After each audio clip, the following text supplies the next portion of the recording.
तेरा स्ट्रेटजी क्या होना चाहिए वर्बल एबिलिटी के लिए, क्या पढ़ा? बिकॉज वर्बल तो भाई 99.90, it's a fantabulous score, and you need something for sure to get a 99.99. Are you a well-read person, or your English was always sorted, or people are not able to do it, and especially engineers? What's your advice for verbal 99.99? I mean conventionally लोग होते हैं ऐसे well read, मतलब books पढ़ते हैं, interest है, मुझे नहीं है। मैं फ्रैंकली मैं नहीं पढ़ता हूँ, मेरे को किताबें नहीं पढ़नी अच्छी लगती हैं।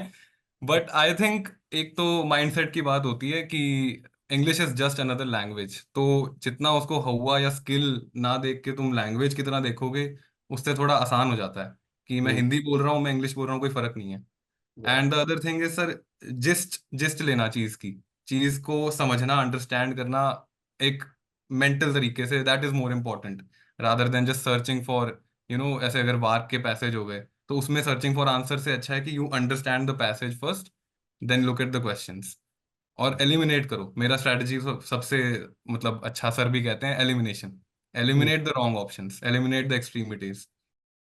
So you said text पढ़ो तो वो समझ आए, and then you're able to solve it. कोई shortcut ऐसा कुछ fast reading, pace reading, skimming में फास्ट नहीं? रीडिंग, हाँ, स्पीड डेवलप श्योर, मैं बोल मतलब आई can not stress that enough Yeah. कि स्पीड कितनी इंपॉर्टेंट है। क्योंकि एक तो मेरे दो रहते थे दिमाग में कि एक तो मैं हूँ ढीठ थोड़ा, तो मेरा होता था 24 के 24 क्वेश्चन सॉल्व, गलत हो सही हो मुझे नहीं फर्क। स्टार्टिंग की यही थी स्ट्रेटजी कि अच्छा। आई डिड नॉट कॉम्प्रोमाइज, कि मुझे सारे इंग्लिश में करने हैं, एक चीज मैं करूंगा इंग्लिश में सारे करूंगा।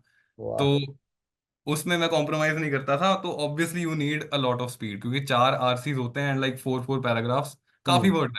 हम्म। तो उसके लिए आई स्टार्टेड, मतलब सर ने ही बोला था एओन एसेस, and I can not stress that enough actually.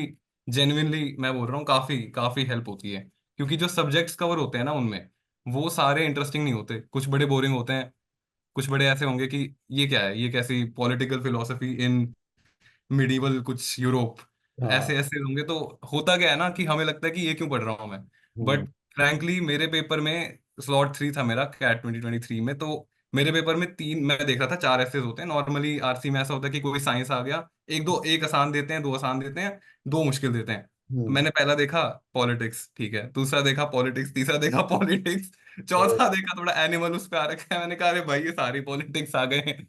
वाह, बट वाह। वो एओनेसिस डेफिनेटली केम थ्रू, क्योंकि मेरे को आदत हो गई थी उस टाइम तक। तो या मैंने फिर करना शुरू करा, और फिर धीरे धीरे मोमेंटम बनता गया, and I entered like a flow state, और फिर हो गया।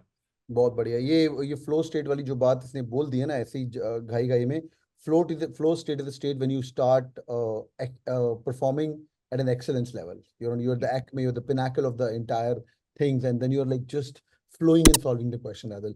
You remind me of my younger self when I was giving CAT. मेरा भी वही था, वर्बल 99.99 चाहिए, बाकी तो मैं पास हो जाऊंगा, बाकी मैं कर लूंगा, क्वांट आता था और वो कर लेंगे। ब्रिलियंट यार, ब्रिलियंट।